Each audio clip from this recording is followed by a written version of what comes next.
বন্ধুরা সবাই দেখেন ঢাকা শহরের চিত্র কত সুন্দর দেখা যাচ্ছে। ঢাকা আর্ট ফাউন্ডেশনের মধ্যে গিয়েছিলাম চিকিৎসা করতে, তাই একটি ভিডিও করে নিলাম।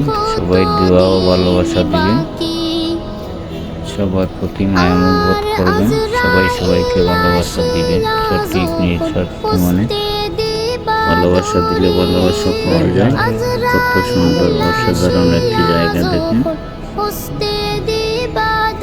কত সুন্দর গাছপালা, অসাধারণ দেখা যাচ্ছে, অনেক সুন্দর, খুব ভালো লাগছে।